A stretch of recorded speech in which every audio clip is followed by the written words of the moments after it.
Subscribe करिए HiFi Study channel को, bell icon को प्रेस कीजिए लेटेस्ट वीडियो अपडेट सबसे पहले पाने के लिए। Hello friends, welcome back HiFi Study changing the way of education. दोस्तों, आज की क्लास में हम लोग अपनी जो सीरीज सॉल्व कर रहे थे उसके कुछ और प्रश्नों को डिस्कस करेंगे। तो आप वीडियो को अंत तक देखना। ऐसे क्वेश्चन जिनको लगाने में आपको दिक्कत होती है, जिनका कंसेप्ट समझने में प्रॉब्लम होती है, जिनकी लैंग्वेज समझने में प्रॉब्लम होती है, उन सारी चीज़ों का निवारण मैं यहाँ पर करने वाला हूँ। अगर आपके पास सीरीज नहीं है तो आप इन क्वेश्चनों को नोट भी कर सकते हो। ये लगभग जितने प्रश्न मैं करा रहा हूँ ये सारे पिछले साल पूछे गए प्रश्न हैं। तो शुरुआत करते हैं हम पहले प्रश्न से। पहला प्रश्न लिखा हुआ है कि एक फर्श 300 सेंटीमीटर और 425 सेंटीमीटर की माप का है। फर्श है, फर्श कैसी होती है? फर्श आपकी दो प्रकार की हो सकती है, या तो वो वर्गाकार हो सकती है या फिर आयताकार। अगर लंबाई चौड़ाई अलग अलग होगी तो वो आयताकार होगी, और अगर उसकी सारी साइड बराबर होंगी तो वो वर्गाकार होगी। तो पढ़ के आपको पता चल गया होगा कि 300 सेंटीमीटर 425 सेंटीमीटर मतलब आयत के आकार की है फर्श। अब इस पर आपको वर्गाकार टाइल्स लगाना है। वर्गाकार टाइल्स लगाने के लिए आपको कम से कम टाइल्सों की संख्या बताना है। कम से कम, देखो ये शब्द आ गया तो क्वेश्चन बहुत आसान हो गया। कम से कम का मतलब क्या होता है? मैंने आपको पढ़ाया था LCM HCF में कि कम से कम अगर कह देगा, किसी भी लैंग्वेज में कम से कम कह देगा तो क्या निकालेंगे? मासा निकालेंगे। तो हमें इन दोनों का मासा पता होना चाहिए। जो मासा आएगा वो होगी टाइल्स की साइड। तो इस बात को याद रखना। सबसे पहले हम अगर फर्श का क्षेत्रफल यहाँ से निकालें तो आप देख सकते हो, अगर मैं आपसे कहूँ कि फर्श का क्षेत्रफल क्या होगा, तो फर्श का क्षेत्रफल हो जाएगा 300 और गुने क्या हो जाएगा 425 सेंटीमीटर। यानी जब गुना कराएंगे तो डबल जीरो तो पीछे से आएगा ही आएगा।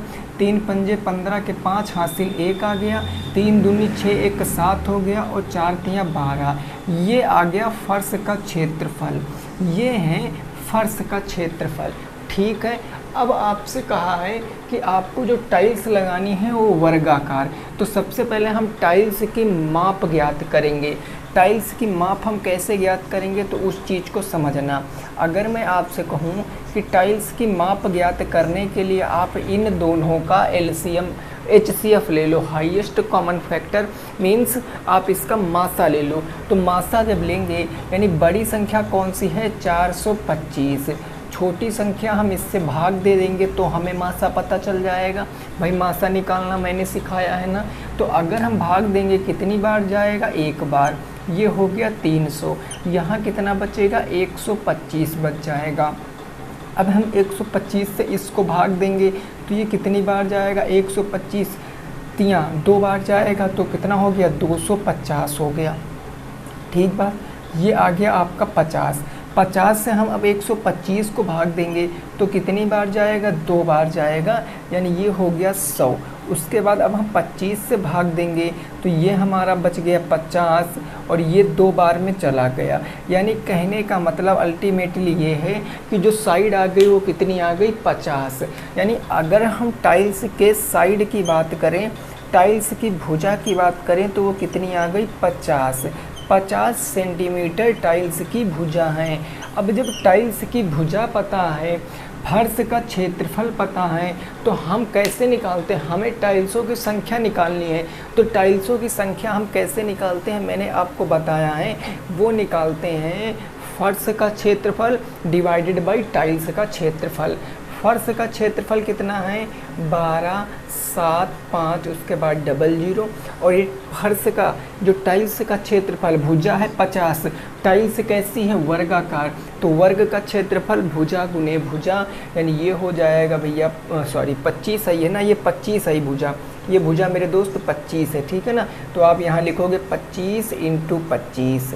अब आप इसको डिवाइड कर लो, आपको नंबर ऑफ टाइल्स पता चल जाएंगे। अगर मैं काटता हूँ तो 5 से मैंने काट दिया इसको 5 बार में, और जब इसको काटूंगा तो 5 दूनी 10, 2 बच गया, 27 हो गया, 5 पंजे 25, 2 बच गया, 5 पंजे 25 और ये डबल जीरो हो गया। 5 से हम इसको काटेंगे तो ये हो जाएगा 5 पंजे 25, 5 एकम 5, 5100 हो गया। 25 से हम इसको सीधे अगर काट देंगे तो 25 से काटेंगे तो ये कितनी बार जाएगा, ये जाएगा 25 दूना 50, एक बच गया, 10 हो गया, यहाँ पर एक बच गया ना, यहाँ पर कितना हो गया 10, जीरो लगाएंगे और 25 चौके 100, ये आ गया 204। यानी कितने टाइल्स लगाने पड़ेंगे, 204 टाइल्स लगाने पड़ेंगे। यही क्वेश्चन का सही जवाब हो जाएगा, 204 टाइल्स लगाने पड़ जाएंगे। बोलो बात क्लियर, कोई दिक्कत नहीं है।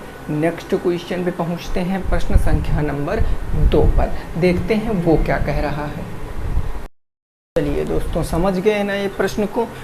अगला प्रश्न देखो, प्रश्न संख्या नंबर 2 क्या कह रहा है उसको ज़रा समझने की कोशिश करो, क्वेश्चन नंबर 2 को।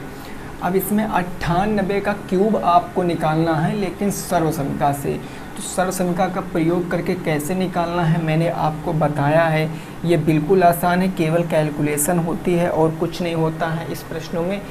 सर्वसंख्या का प्रयोग करके ही आपको निकालना है। तो किसका है, 98 का क्यूब। अगर मैं क्वेश्चन नंबर 2 की बात करता हूँ तो ये है 98 का क्यूब। अब हम इसको कैसे तोड़ेंगे, दो पदों में तोड़ेंगे। तो हम इसको 100 - 2 का क्यूब कह सकते हैं, 100 - 2 का क्यूब। अब ये बन गया a - b का क्यूब। a - b का क्यूब क्या होता है, a क्यूब मतलब 100 का क्यूब माइनस b क्यूब मतलब 2 का cube, a cube minus b cube minus 3ab। a है 100, b है 2 और ब्रैकेट के अंदर होता a - b, 100 - के 2। इसको सॉल्व करेंगे तो आप यहाँ पर देखो, 1 का क्यूब 1 होगा, डबल जीरो है तो इनको आप 3 बार लगा दो क्योंकि पावर 3 है। 2 की पावर 3 का मतलब 8, 100 या 3 और 3 दूनी कितना हो गया, 600 हो गया। ये हो गया आपका 100 - के 2 हो गया। ठीक है, अब यहाँ देखो ये सॉल्व करेंगे, 1 2 3 4 5 6 हो गया, माइनस के कितना हो गया, 8 हो गया माइनस। इसका हम इससे भी गुना कराएंगे, इससे कराएंगे, 6 1 कम 6, ये 4 जीरो यहाँ से आ गए। ठीक बात, माइनस माइनस हो गया प्लस, 600 दुना कितना हो गया, 1200।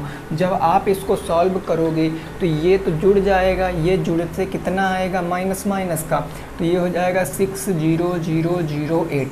ये हो गया, ये 1200 इसमें जुड़ जाएगा तो ये हो जाएगा 1, उसके बाद 0, फिर 0, उसके बाद आ जाएगा 1200। ये आ गया भाई। देखो 2 जीरो हमने एज इट इज़ लिख लिए, 12 लिखा, उसके बाद 2 जीरो, 2 जीरो तो 2 जीरो यहाँ पर हो गए। अब यहाँ पर घटा लीजिए, उत्तर आपका आ जाएगा। जब घटाओगे 10 से 8 जाएगा तो कितना बचेगा, 2 बच जाएगा, 9 तो यहाँ बच गया आपका 9। उसके बाद यहाँ बच गया 1 तो ये 1 हो गया, यहाँ बच गया 1, पीछे से गिनो, यहाँ बच गया 1 तो 1 बच गया। अब यहाँ है ये 4 के बाद 5वां अंक, भाई 4 के बाद 5वां तो ये 10, 10 से 6 जाएगा तो ये बच जाएगा 4, यहाँ बच गया आपका 9 तो ये बच गया 9। 94 11 92 ये क्वेश्चन का सही जवाब होगा। 94 11 92 ये क्वेश्चन का सही जवाब होगा, नोट कर सकते हो। यही हो जाएगा इस क्वेश्चन का बिल्कुल राइट आंसर और उम्मीद करते हैं आप समझ पाए होंगे यहाँ पर। ठीक है ना।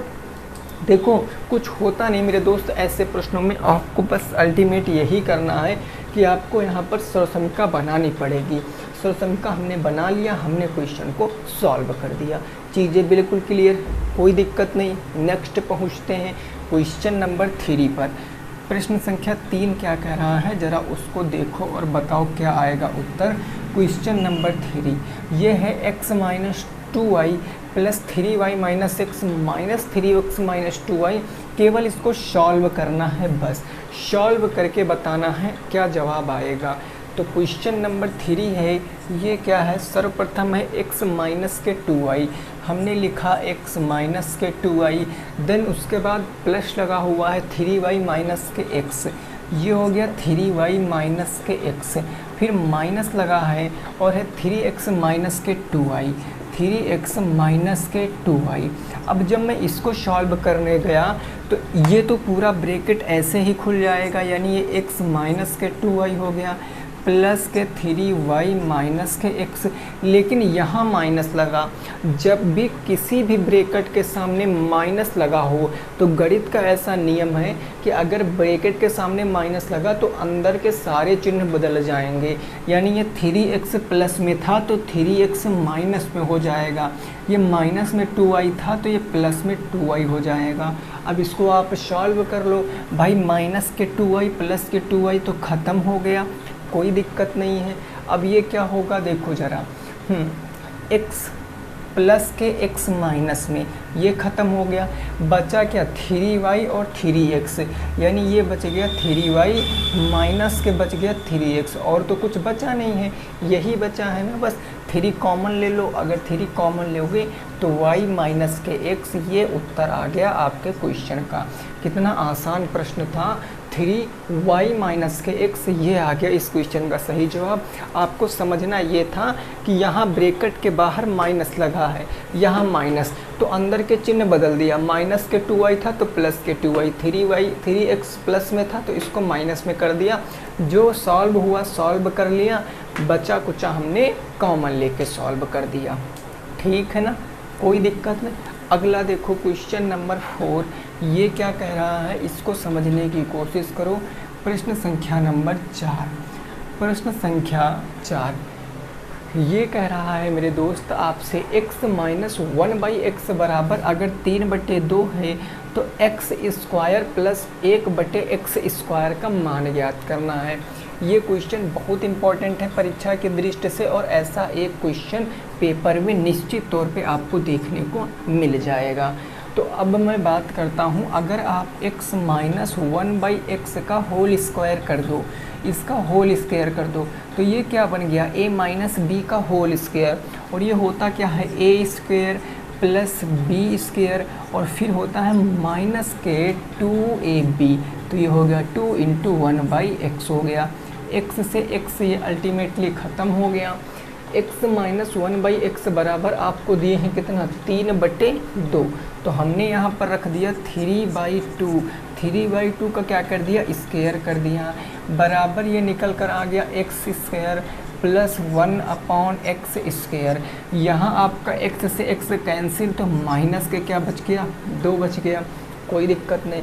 3 का स्क्वायर कितना हो गया 9, 2 का स्क्वायर हो गया 4, और ये माइनस का 2 जब इधर भेजोगे तो ये प्लस के 2 हो जाएगा, बराबर कितना बच गया x स्क्वायर प्लस के 1/x स्क्वायर, कोई दिक्कत नहीं ना। अब देखो इसको सॉल्व करो, 4 दूनी 8, 8 8 16, 1 17, ये आ जाएगा 17/4 बराबर ये बच जाएगा, और ये इस क्वेश्चन का जवाब हो जाएगा। 17/4 इस क्वेश्चन का सही जवाब हो जाएगा। 70/4 इस क्वेश्चन का राइट आंसर है, नोट कर सकते हो। नेक्स्ट पे पहुंचते हैं अगले प्रश्न के ऊपर, ठीक है ना।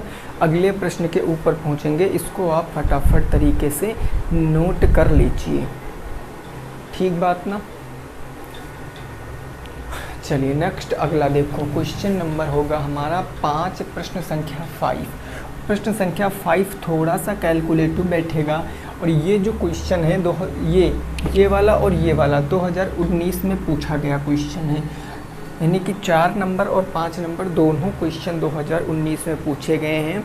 अब जब हम इस प्रश्न को सॉल्व करने जाएंगे तो बहुत ही अच्छे से आपको इसको समझना है, ज़रा से भी मिस्टेक आपको ये क्वेश्चन के नंबर कटवा सकती है। x माइनस के 3 डिवाइडेड बाई कितना है 5 है, और प्लस में है आपका x माइनस के 4 डिवाइडेड बाई 7 है, और बराबर इस तरफ है आपका 6 माइनस का कितना है 2x माइनस 1 और डिवाइडेड बाई कितना है 35 है। अब देखो, अब आपको करना क्या है, हर बराबर करो, हर इधर भी बराबर करो, हर इधर भी बराबर करो। 7 5 का लासा कितना होता है 35 होता है। अगर हम 7 5 का लासा ले लिए 35, तो ये अल्टीमेटली 35 बन जाएगा। 7 पंजे 35, 5 से 35 को डिवाइड करेंगे 7 बार में, 7 ऊपर जाएगा तो x माइनस 3 के साथ गुना करा देगा, ठीक ना। ये प्लस है तो प्लस, 7 पंजे 35, 5 जाएगा तो ऊपर गुना करा देगा x माइनस के 4 से, कोई दिक्कत नहीं, बराबर ये गुणा कराओगे तो 6 पंचे 30, हासिल कितना आ गया 3, 6 त्रिक 18, 19 20 21, यानी हो गया 210 माइनस के कितना आ गया आपका 210 माइनस के 2x माइनस के 1। कोई दिक्कत नहीं ना, समझ में आ गया। अब देखो बटे में क्या आ जाएगा 35 आ जाएगा। अब आपका सॉल्व हो गया, 35 से 35 क्या हो गया, ख़त्म हो गया ना भाई। अब 7x ये हो गया 7x माइनस के 7 तियाँ 21 हो गया, ये प्लस के हो गया 5x और 5 चौके 20 माइनस में क्या हो गया 20 हो गया, बराबर में इधर आपका है 210 माइनस के 2x माइनस में 1। अब आप देखो 7 और 5 कितना हो गया 12x minus 21 minus 20, minus 21 minus 20 minus 41 उधर जाएगा तो प्लस में हो जाएगा, और ये माइनस का 2x इधर आ जाएगा तो ये प्लस में 2x हो जाएगा। ठीक बात ना। उधर कितना था आपका 210 माइनस के 1 और माइनस के 41, भाई 40 21 और 20 41 माइनस में उधर जाएगा तो प्लस में 41 हो जाएगा। अब यहाँ से आप x की वैल्यू निकालो, 12 और 2 कितना होगा 14x, ये कितना हो गया 14x। अब आप देखो क्या बातों को समझो, यहाँ पर जो मिस्टेक हो रही है वो आप चीज़ों को समझो। यहाँ हमने बताया था माइनस है, जब माइनस है तो हम यहाँ ब्रैकेट लगाएंगे, जब माइनस है तो ये अंदर के चिन्ह बदल जाएंगे। इसीलिए मैंने कहा था कि बहुत ही सतर्कता से आपको इसको सॉल्व करना है। यहाँ माइनस तो ये माइनस से हो जाएगा प्लस, और ये प्लस से हो जाएगा माइनस, ये प्लस से माइनस, और ये माइनस से हो जाएगा प्लस, ये ठीक है ना, तो ये हो जाएगा आपका प्लस। इतनी बात आप समझ गए हो। अब देखो ये माइनस से इधर आ गया आपका किस में हो गया प्लस में, और ये जो प्लस के 1 था माइनस के 1 था इसको आप प्लस के 1 करोगे क्योंकि ब्रैकेट के बाहर माइनस लगा था। अब इसको ऐड कर लो भाई, 40 10 50 और 2 52, यानी ये हो जाएगा 252। जब x की वैल्यू निकालोगे यहाँ पर तो ये हो जाएगा 252 डिवाइडेड बाई 40। कितनी बार जाएगा, पहले 2 से काटेंगे, 2 सत्ते 14, 2 एक कम 2, दूनी 4, 2 छंग 12। 7 से काटेंगे, 7 एक कम 7, 7 5 12 56, 7 अट्ठे 56। x बराबर कितना आ गया 56 आ गया, सॉरी 80 आ गया, x बराबर 80 आ गया 18, और यही इस क्वेश्चन का सही जवाब है, x बराबर 18। इस क्वेश्चन में उत्तर की जांच आपको नहीं करना है। अगर कल को आ गया यही क्वेश्चन आ गया और कहा उत्तर की जांच करने के लिए, तो जो x का मान आया है वो इसमें आप रखोगे। 18 माइनस 3 15/5, यहाँ से 3 आ जाएगा। 18 माइनस 4 कितना हो जाएगा 14/7, 2 5 और 3 कितना हो जाएगा, ये ऐड कर लेना 8 हो जाएगा। इधर भी सॉल्व करोगे, LHS RHS को बराबर दिखा दोगे तो आपका करेक्ट हो जाएगा। बस एक चीज़ का विशेष ध्यान रखना, अगर माइनस ब्रैकेट के बाहर लगा तो अंदर के चिन्ह बदल जाएंगे, वही काम यहाँ पर हुआ है। ठीक है ना, इस बात को आप समझ गए होंगे। आइए अगले क्वेश्चन पे पहुँचते हैं, क्वेश्चन नंबर 6 पर, प्रश्न संख्या 6 पर पहुँचते हैं। क्या कह रहा है उसको भी ज़रा हम लोग समझने का प्रयास करते हैं। ठीक है ना, चलिए क्वेश्चन नंबर 6 देखो भाई क्या है। ये भी आपका अलजेब्रा से क्वेश्चन है और यहाँ पर आपको उत्तर की जांच करनी है। क्वेश्चन नंबर 6 में आपको उत्तर की जांच करनी है। ये क्वेश्चन है आपका कितना 5y माइनस के 4। ये क्वेश्चन नंबर 6 की बात कर लें तो ये दिया गया 5y माइनस के 4 है, y माइनस के 2 माइनस के 2 है, और y माइनस के कितना हो गया 9 हो गया। देन आपका है प्लस के 5y प्लस 6, प्लस के 5y प्लस में 6 बराबर के 0 है। इसको आपको उत्तर की जांच करना है। जब मैंने इसको सॉल्व किया तो भाई इसका इससे गुना, फिर इसका इससे, फिर इसका इससे और इसका इससे गुना। ठीक है ना, 5y हो जाएगा 5y प्लस माइनस 5 चौके 20 माइनस के हो जाएगा 2y माइनस प्लस का 9 दूनी 18 हो गया। ये प्लस के हो गया 5y और प्लस 6 पंचे कितना हो गया 30 बराबर 0। ठीक बात, कोई दिक्कत नहीं।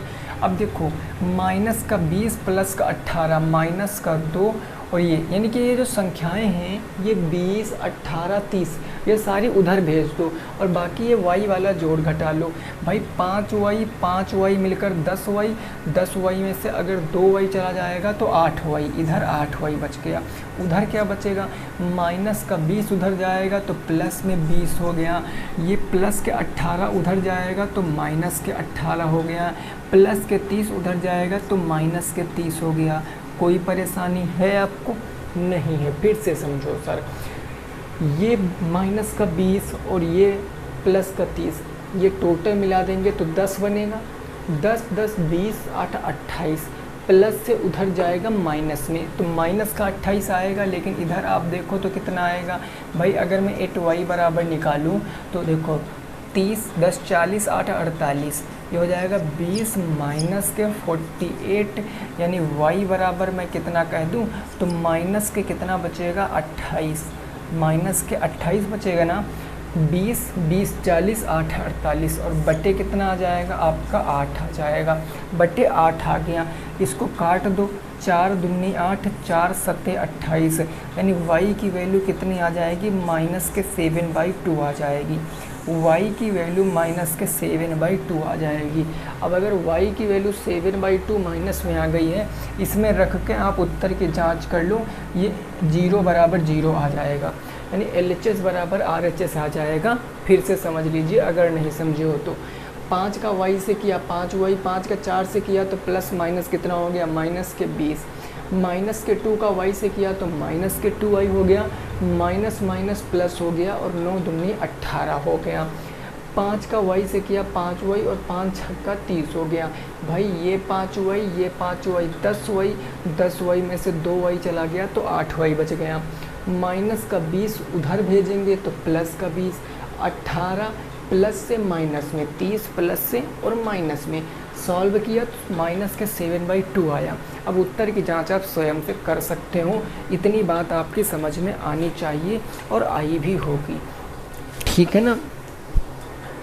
क्वेश्चन नंबर 6 में उत्तर की जांच आप कर पाओगे कि नहीं कर पाओगे, एक बार आप जल्दी से कमेंट करके बताओ कि इसकी आप उत्तर की जांच कर लोगे, ठीक है ना मेरे दोस्त। तो फिर हम आगे पहुंचते हैं अगले प्रश्न के ऊपर और देखते हैं अगला प्रश्न हमारा क्या कह रहा है। चलिए भाई, ठीक है ना। अब देखो 7 नंबर प्रश्न देखेंगे, क्वेश्चन नंबर 7। प्रश्न संख्या 7 क्या है, ज़रा उसको समझने का प्रयास करेंगे हम लोग। यहाँ तक बात आपकी समझ में आ गई होगी, ठीक है ना। चलिए अगला क्वेश्चन देखिए और उसको लगाने का हम लोग प्रयास करेंगे। वो बढ़िया क्वेश्चन है और इससे पहले भी वो क्वेश्चन मैंने आपको कराया है जब चैप्टर पढ़ाया था। क्वेश्चन नंबर कौन सा होगा हमारा 7। ये कह रहा है कि 9 सेंटीमीटर और 4 सेंटीमीटर, 9 सेंटीमीटर तथा 4 सेंटीमीटर वाले दो घनों को पिघलाकर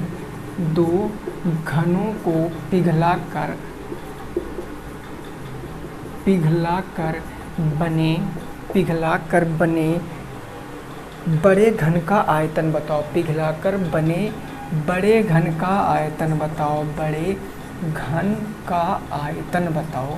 ये प्रश्न है। प्रश्न बिल्कुल आसान है, लेकिन बस क्या है आपको समझना है। हमने आपको क्या बताया था कि ये जो घन होता है, ये कैसा फिगर है, ये एक 3 डायमेंशन फिगर है, 3D होता है ना घन के सारे फलक हम एक तरफ से नहीं देख सकते हैं। तो जब 3D फिगर को हम क्या करते हैं, मेल्ट करते हैं। किसी 3D फिगर को अगर हम 3D फिगर में मेल्ट करेंगे तो उनके वॉल्यूम ऑलवेज इक्वल होते हैं, उनके आयतन हमेशा बराबर होते हैं। ये बात मैंने आपको पॉइंट करके लिखाया भी था। तो इन दो घनों का जो आयतन का सम होगा ना, वो तीसरे घन के आयतन के बराबर होगा। बस इतनी बात आपको समझनी है। अब देखो 2 घन हैं, अगर मैं पहले घन का, ये जो 2 घन हैं, तो घन का सबसे पहले आप हमें बताओ आयतन क्या होगा। घन का आयतन क्या होता है, कहोगे सर A क्यूब होता है। तो अगर मैं पहले घन का फर्स्ट क्यूब का आयतन निकालूं तो वो हो जाएगा 9 का क्यूब होगा। और 9 का क्यूब कितना होता है, 7 to 9 होता है। ठीक है ना। 9 9 81 9 729 होता है। दूसरे घन का अगर मैं सेकंड घन का वैल्यूम निकालूं तो वो हो जाएगा 4 का क्यूब। 4 का क्यूब कितना होता है, 4 चौके 16 चौके 64 होता है। अब इनको मेल्ट कर दिया तो इन दोनों का जो सम होगा वो तीसरे घन के आयतन के बराबर होगा। भाई मेल्ट करने के बाद, पिघलाने के बाद, तो कहने का मतलब अगर हम तीसरे घन का आयतन निकालें, तीसरे घन का आयतन अगर मैं निकालूं, तीसरे घन का आयतन, तो वो किसके बराबर होगा, इन दोनों घन के योग के बराबर होगा। यानी 7 to 9 और प्लस में 64, यही हो आएगा भैया। तो जब इसको सॉल्व करोगे 9 4 13, कैरी 1 आ गया, 6 2 8 1 9 हो गया, और ये हो गया आपका 700 6 2 8 9 4 13 793 आ जाएगा। और किसमें, सेंटीमीटर क्यूब में, यही उत्तर हो जाएगा। यही क्या हो जाएगा, उत्तर हो जाएगा, नोट कर सकते हो। 793 हो जाएगा इस क्वेश्चन का बिल्कुल सही जवाब। ठीक है ना, यही हो जाएगा इस क्वेश्चन का बिल्कुल करेक्ट जवाब। आइए आगे पहुंचते हैं नेक्स्ट क्वेश्चन पे।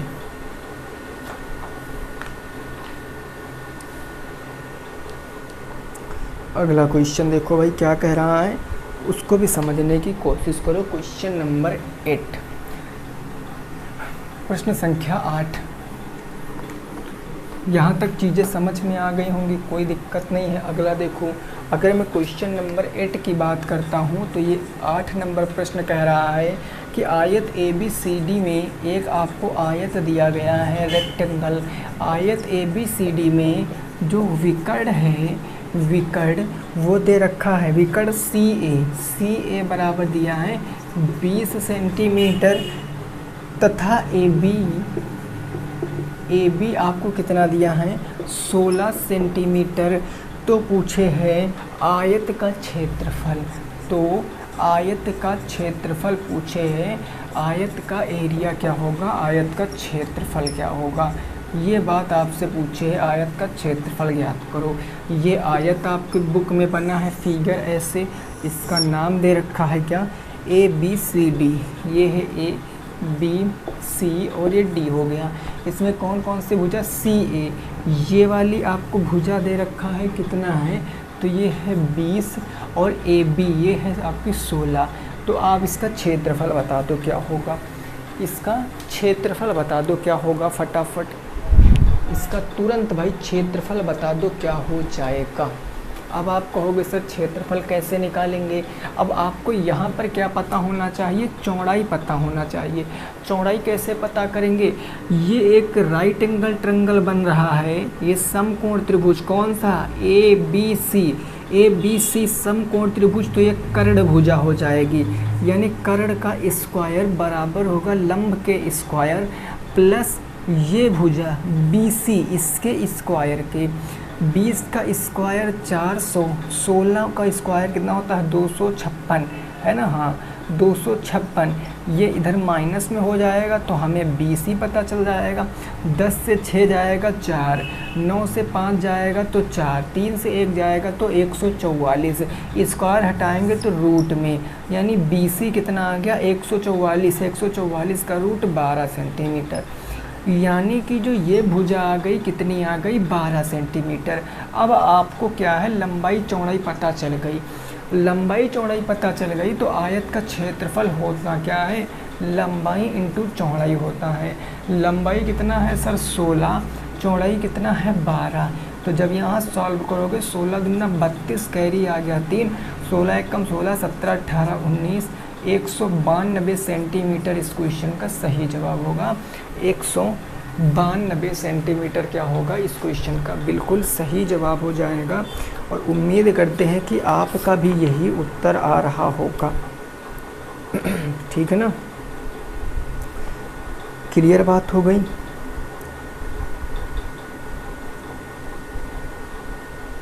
कोई दिक्कत नहीं है ना। चलिए आगे पहुंचते हैं अगले क्वेश्चन पे। अगला क्वेश्चन क्या है उसको ज़रा समझने की कोशिश करना। नेक्स्ट क्वेश्चन को, क्वेश्चन नंबर 9, क्वेश्चन नंबर 9 क्या है ज़रा उसको समझिए। यहाँ तक बात एकदम क्लियर हो गई। क्वेश्चन नंबर 9 है कि एक भाई कैसा क्वेश्चन है, कौन सा त्रिभुज, एक समचतुर्भुज के विकर्ण क्रमशः आपको दिए हैं 10 सेंटीमीटर, विकर्ण 10 सेंटीमीटर और 12 सेंटीमीटर है। तो क्वेश्चन कहा गया है तो चतुर्भुज का क्षेत्रफल बताओ। चतुर्भुज का क्या बताना है, क्षेत्रफल बताना है। अब देखो यहाँ पर आपको क्या करना है, एक बात समझना है। समचतुर्भुज का मतलब होता है भुजाएं समांतर होती हैं। समचतुर्भुज कैसे बनता है, समचतुर्भुज आपका ऐसे बनता है, ये होता है समचतुर्भुज, ठीक है ना। इसका अगर मैं नाम दे दूं तो ये ए बी सी और डी हो जाएगा। अब इसका एक ये डायगोनल आपको दिया गया है, एक ये डायगोनल आपको दिया गया है। अगर मैं यहाँ से पूछूं हमें ए सी मान लिया, हमको कितना दिया है तो 10 सेंटीमीटर, और हमें बी डी कितना दिया है तो वो दिया है बी डी 12 सेंटीमीटर, मैंने मान लिया। आप यहाँ पर एक्स वाई जेड कुछ भी मान सकते हो।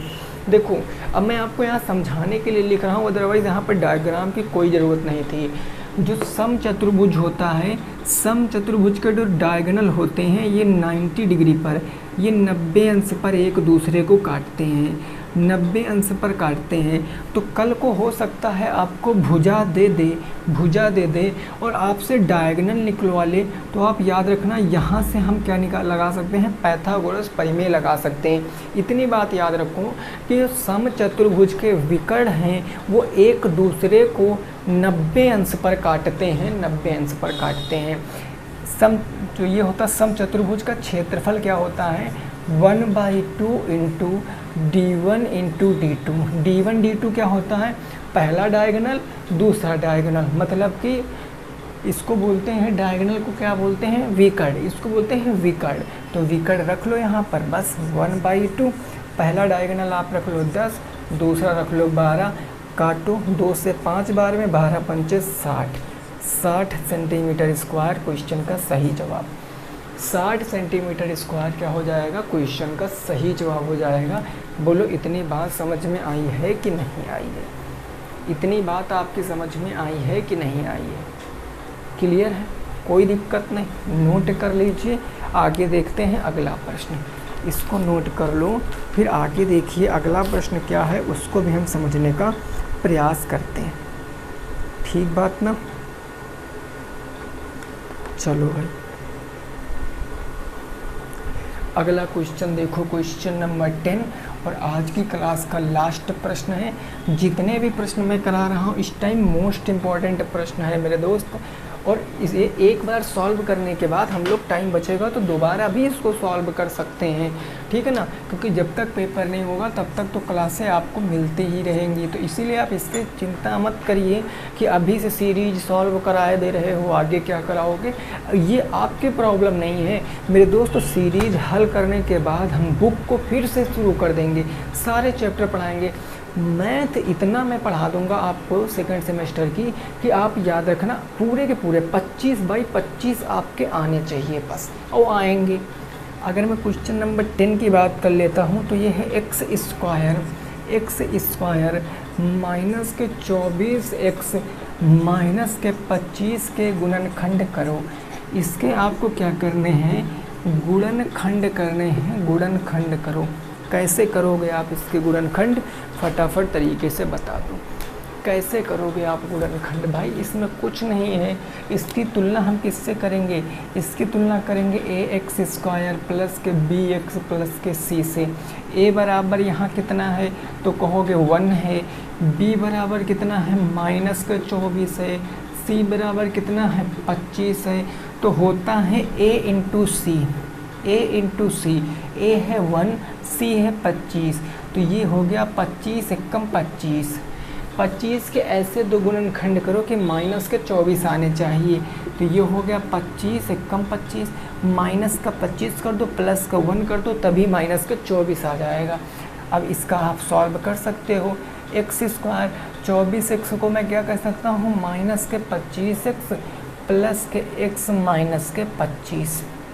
कॉमन ले लो, इधर कॉमन x मिल रहा है, x माइनस के 25 बच गया, इधर कॉमन प्लस के 1 बच रहा है, तो x माइनस के 25। दोनों में कॉमन x माइनस के 25, एक ब्रैकेट में x प्लस के 1, और ये हो जाएगा उत्तर, ये हो जाएगा उत्तर। तो आज की क्लास में हमने टोटल 10 प्रश्नों को डिस्कस किए हैं। क्लास कैसी लगी ज़रूर बताना, पसंद आई हो तो लाइक करना, शेयर करना और चैनल को भी सब्सक्राइब अवश्य कर लेना, ठीक है ना मेरे भाई। 15 तक क्लासें आपकी थोड़ा बहुत डिस्टर्ब रहेंगी, फिर हम लोग रेगुलर क्लास देंगे 15 तक। आज तो खैर कितनी हो गई, 10 तारीख हो गई, बस 15 तक क्लासें आपकी डिस्टर्ब रहेंगी, ठीक ना। चलिए तो मिलेंगे कल की क्लास में, सभी साथी रखेंगे अपना ख्याल। जय हिंद, जय भारत और वंदे मातरम।